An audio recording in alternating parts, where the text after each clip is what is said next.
Assalamualaikum warahmatullahi wabarakatuh. Perkenalkan, nama saya Farha Kamila Tunuha dengan NPM 200310166 dari Paralel D sesi D1. Di sini saya akan menjelaskan tentang modul 6 yang berjudul ITC MATLAB dan statement pemilihan kondisi MATLAB. Yang pertama adalah pengenalan MATLAB. MATLAB atau Matrix Laboratory pertama kali dikenalkan oleh University of New Mexico dan University of Stanford pada tahun 1970. Software ini awalnya hanya digunakan untuk keperluan analisis numerik, aljabar linier, dan teori tentang matriks. Saat ini, kemampuan dan fitur yang dimiliki oleh MATLAB jauh lebih lengkap dengan adanya toolbox yang luar biasa. Kemudian ada beberapa manfaat MATLAB. Yang pertama adalah perhitungan matematika, kemudian komputasi numerik, kemudian simulasi dan permodelan, kemudian visualisasi dan analisis data, kemudian pembuatan grafik untuk keperluan sains dan teknik, dan yang terakhir pengembangan aplikasi, misalnya dengan manfaat GUI.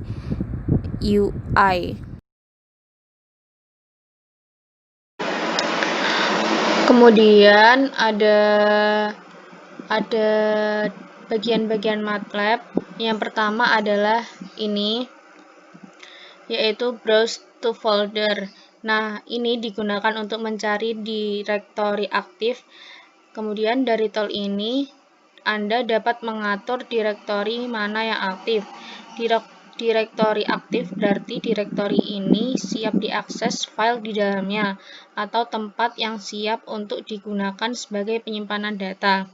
Kemudian ini ada current directory. Nah, tool yang ini menampilkan direktori aktif. Dari tool ini Anda dapat melihat direktori mana yang aktif. Sebagai default direktori aktif MATLAB adalah C.2/MATLAB 6P5/Word. Jika MATLAB diinstal di direktori C, kalau disimpan di direktori D, maka direktori aktif defaultnya akan D. Begitu juga di E atau di mana saja. Kemudian ini adalah command window. Nah, dari jendela ini kita dapat memasukkan perintah MATLAB. Di samping itu, Anda juga dapat menjalankan atau mengeksekusi program yang sudah Anda buat di editor window dan disimpan di direktori aktif. Kemudian ada help. Help ini digunakan untuk menampilkan bantuan pada MATLAB. Kemudian ada Simulink yang digunakan untuk menuju ke Simulink library browser. Kemudian ada Open File yang digunakan untuk membuka file yang ada di direktori aktif. Kemudian ada New M-File digunakan untuk membuat file baru dengan format M-File. Kemudian ini untuk mengatur ukuran jendela. Ini kan untuk mengatur ukuran jendela. Kemudian ada command history. Nah, ini digunakan untuk melihat perintah apa saja yang pernah Anda jalankan melalui command window. Kemudian ada current directory, digunakan untuk menampilkan file apa saja yang dapat di direktori aktif. Kemudian ada workspace, digunakan untuk menampilkan nama variabel, ukuran, bytes, dan kelasnya. Kemudian ada variabel.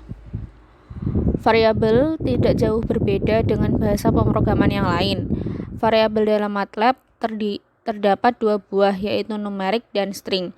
Penamaan variabel ini bersifat case sensitif, sehingga perlu diperhatikan penulisan variabelnya, karena variabel dengan huruf besar dan huruf kecil tidak ada artinya jika sama. Kemudian, cara membuat variabel tidak perlu dideklarasikan. Variabel pada MATLAB secara otomatis akan dibuat dan disimpan pada setiap kali MATLAB menemukan variabel baru. Kemudian, aturan penulisan variabel adalah Satu, tidak boleh diawali dengan angka. Kemudian dapat kombinasi antara angka dan huruf. Kemudian tidak boleh menggunakan karakter khusus MATLAB seperti persen, pagar, minus, plus, dan lain sebagainya. Kemudian hindari memberi nama variabel dengan nama-nama khusus yang ada di MATLAB. Kemudian selanjutnya ada operator sistem dan fungsi. Operator sistem dan fungsi ini tidak jauh beda dari program yang lain, yaitu perkalian bintang, pembagian garing, penambahan plus, pengurangan minus, pangkat, cupit.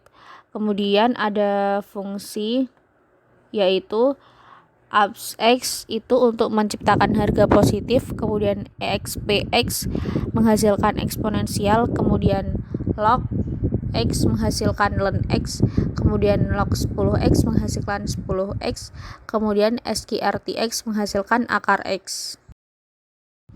Kemudian ada statement input output. Suatu program tidak akan berjalan tanpa adanya data input output. Keduanya dapat diketik langsung pada command Windows maupun disimpan terlebih dahulu melalui M-file. Output dalam MATLAB dapat dilakukan dengan cara langsung dan tidak langsung. Pada cara langsung, Anda dapat langsung menuliskan variabelnya. Sementara itu, untuk cara tidak langsung ada beberapa opsi, diantaranya dengan mengeluarkan komen tambahan, kemudian dengan mengeluarkan user input, kemudian mengeluarkan hasil dan komen tambahan. Jika numerik yang akan ditampilkan di DISP, prompt, num, dan selanjutnya. Kemudian jika string yang akan ditampilkan DISP, prompt, num, str, use input selanjutnya. Kemudian statement input dalam MATLAB dibedakan menjadi dua, yaitu input konstanta dan input majemuk. Contohnya A sama dengan Ruli, kemudian A sama dengan 1. Jika numerik yang akan ditambahkan A sama dengan input prompt dan selanjutnya. Kemudian jika string yang akan ditambahkan A sama dengan input prompt, titik-titik selanjutnya. Kemudian yang terakhir adalah statement pemilihan kondisi. Yang pertama adalah if then else. Nah, dalam MATLAB statement logika lebih simpel daripada yang lainnya. Bentuk dasarnya sudah seperti pada presentasi yang telah tertera. Nah, statement ini berfungsi melibatkan pernyataan majemuk, yaitu pernyataan A dan B. Jika pernyataan bukan merupakan pernyataan A, maka yang akan dijalankan adalah pernyataan B. Kemudian yang kedua adalah pemilihan kondisi case of. Nah, case merupakan pernyataan yang dirancang khusus untuk mengambil keputusan yang melibatkan sejumlah alternatif. Blok kode switch case merupakan penyederhanaan dari statement if else. Jika if else efektif untuk beberapa alur percabangan, maka switch case akan efektif jika digunakan dalam jumlah percabangan yang sangat banyak. Nah, bentuk dasarnya sudah tertera pada presentasi. Sekian, maaf apabila ada perkataan yang salah, mohon dimaafkan. Wassalamualaikum warahmatullahi wabarakatuh.